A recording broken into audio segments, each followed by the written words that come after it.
Hello, online pipe community. Ethan, Parsimonious Piper here. It is Cobb Tuesday. Got my Cobb Tuesday Cobb. Some Missouri Meerschaum, almost emerald. You can see the emerald bowl shape. It's a second. We're going to talk about seconds in a minute. So it doesn't have the forever stem. In it, some Emerson Southern Forged Poldark. Oh, forgot. Got my Cobb Tuesday hat. Poldark. Let's talk about that a bit. I've been promising that for a couple weeks. Poldark is part of his burley line.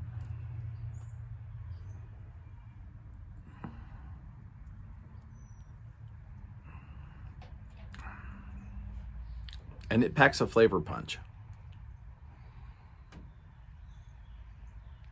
The first thing that I noticed when I first lit this up was that it has a slightly sour taste to it. But there aren't any Orientals in it. So I looked back at the list of ingredients and right up front, white burley. Bingo. In addition to having that burley punch, white burley sometimes has a sour taste to it, and that's what I'm getting here. So the first three ingredients are white and dark burley and then dark fired Kentucky. This is a flavor-filled blend.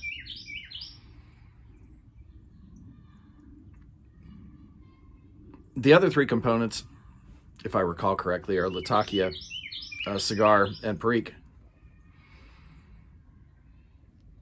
I honestly don't get any of what I think of as a typical Latakia smokiness out of this.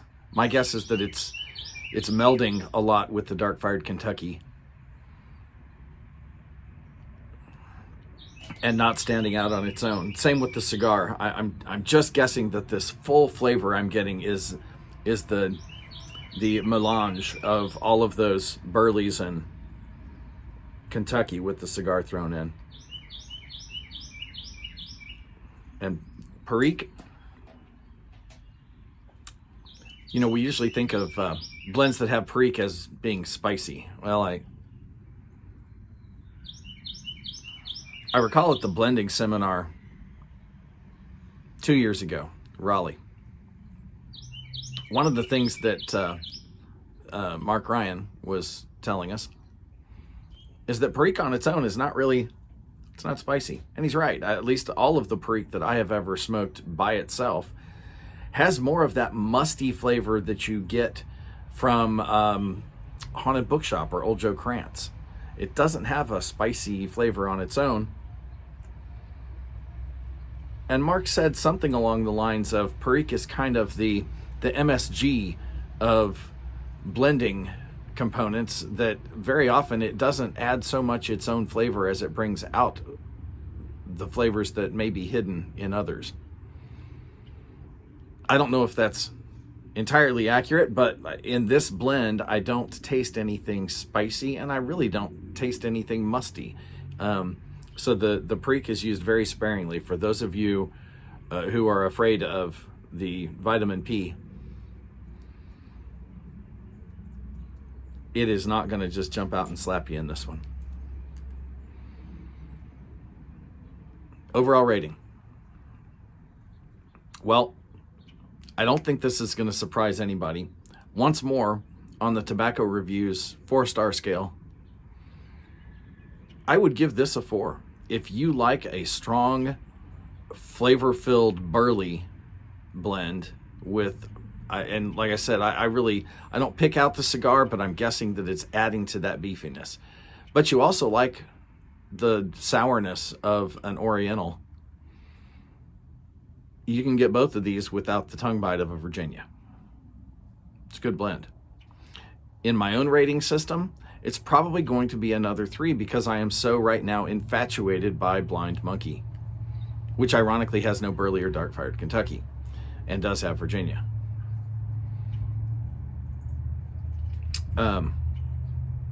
His other blend, let me see, what was it? The Brecken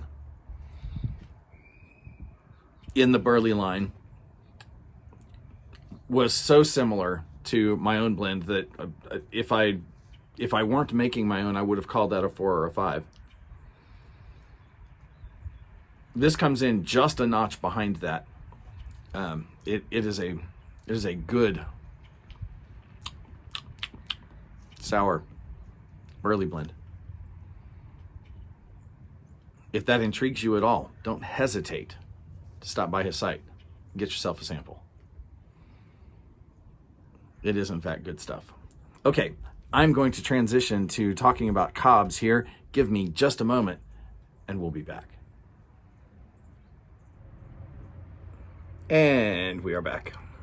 Stonehenge Minstrel and I have been having a humorous and quite friendly salvo back and forth in a couple of other channels' comment threads about the quality of Missouri Meerschaum cobs and their seconds. As usual, Stoney makes some good points, but don't let him lead you astray.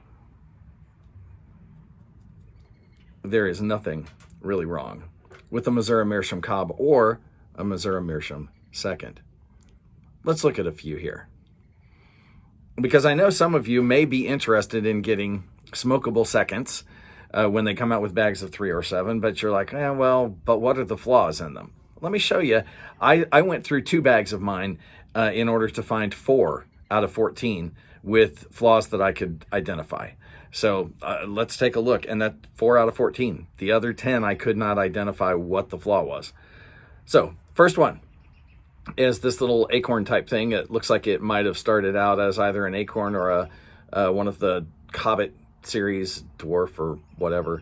And then they put a different stem in it if the bowl was the problem. Let's take a little closer look.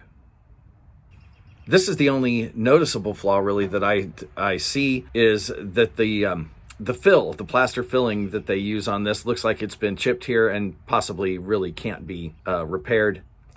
Another possibility, because I'm not entirely sure how they do this assembly, the stems on these usually, but not always, have that stamped on, painted on, inked on fake corncob pattern on them, and this doesn't. Maybe it was supposed to. What you can see is just a little bit of glue residue around the join there on the stem. That would easily clean up even at the factory.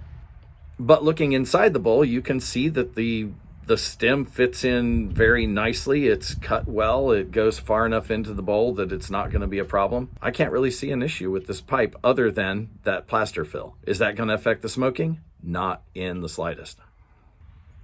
Next up is a 150th anniversary Bulldog. Again, there's a tiny chip right there in the plaster. That might be why it's a second. There's also, however, a flaw on the bottom. Let's take a closer look at that.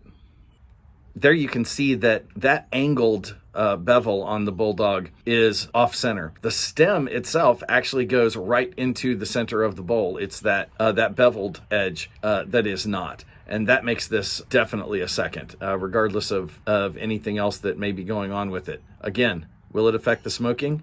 Not in the slightest. Third up. This is one of their smaller pipes. Looks pretty good from that angle. All the way around. Bowl looks great, but look at that angle. Show you that closer up so you can see it. That mouthpiece does not fit into the stem straight. Definite flaw. Hey, they caught it. Is it gonna make it smoke any worse? Nope. All right, number 4. Number 4 looks awfully good too. I don't see anything obvious. In fact, the print, that silly cob print on the wood stem, looks good. The only thing I can see is down in there. Let's take a closer look at that. I don't know how well you can see it in this image. It looks like the end of the stem inside the bowl wasn't cut through all the way. Now, when I do smoke this, I'm going to throw some burley in it. So I'm not going to even notice the taste of charring wood. In fact, that's how I burn it. I break in all of my cobs is with something strong and burly. That's going to be gone within a couple of smokes. Okay, last but not least, check out this little sucker. Again, Looks awfully good. Let's take a closer look at this one. I don't see anything obvious on that side.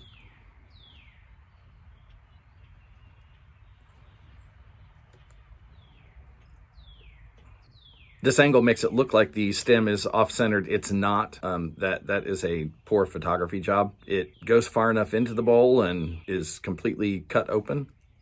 Looking at it from the bottom, it looks fine, but they've marked it as a second.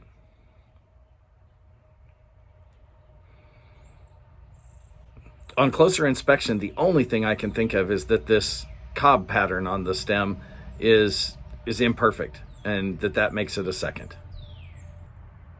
So otherwise, even that fifth one, I really couldn't find a flaw in it.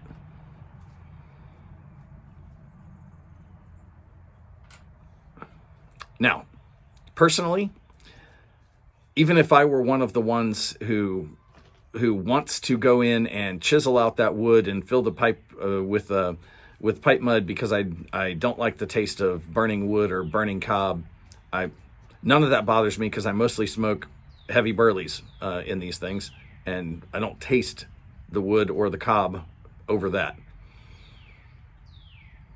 I don't really consider that stem design to be a design flaw. It is sometimes executed better than others, as you saw in this 1 second. Should you have to fix that? No, you shouldn't. But these cobs, these seconds in particularly, in particular, these seconds only cost me about $7 a piece. Kind of hard to beat for a knockabout pipe. I have smoked the snot out of these things, and I have yet to be able to burn through one. In fact, when I do yard work, I will smoke the same cob for hours on end with Carter Hall or some other burley in them, and I never completely dump them.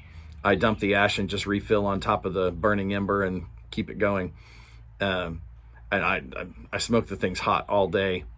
I have not burned through one yet. If I did, it's only a $7 pipe. I'll throw it away and move on to the next one. That's why a bunch of these haven't been smoked yet, because I don't have rack room for them. And I got rid of my cob basket a while back. Otherwise, I would just have a grab bag of them. So, yes, there are some issues that some people take with the design of these things. I just cannot see spending $35 to $50 and more for these custom look cobs that they've been coming out with. Because then what you've got is a $35 acrylic forever stem. Well, they used to sell for what, $25, $30 on their own. If you spend $35 on one of these custom looking cobs, basically you have a $25 to $30 stem and a $5 cob. I don't get that. Personally, I like these cheap plastic soft things. I haven't chewed through one of these yet either, but I've got a bag of replacements that I think cost somewhere between 50 cents and a buck each from Aristocob, who is unfortunately not up and running right now. Just in case I ever did chew through one, but these soft plastic stems are so comfortable. They're just clenchable when you're doing yard work all day. For those of you who like acrylic stems, though, I don't know. You get a $25 stem and a $5 cob. Okay. For me, because I'm parsimonious, that defeats the purpose of a cob. I think the only more expensive cob that I ever bought was I got a Wizard Cobbet, but I got that one a few years ago when they were actually running the things on sale. I did not pay full price. I think I paid around $20 for it instead of they're going for like $35 now. I wouldn't pay that. Would not pay that. So there you have it. I know this is a longer running video, but I wanted you to see some of the flaws that you will find in a smokable bag of seconds. Excuse me while I relight. There we go.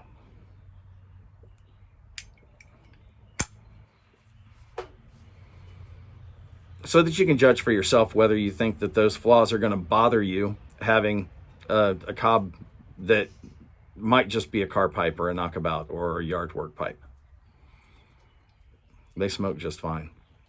And the flaws are really not, they're not that big, especially for, I think the going rate right now is right at $7 a piece. So thank you, Stonehenge Minstrel, for the the fun banter back and forth. I am absolutely positive that nothing I have said today will have changed your mind about Missouri Meerschaum cobs. However, I may have set some other folks' minds at ease, and if I've done that, then I've done my job. Folks, light something you like. Might be a cob. Enjoy your afternoon.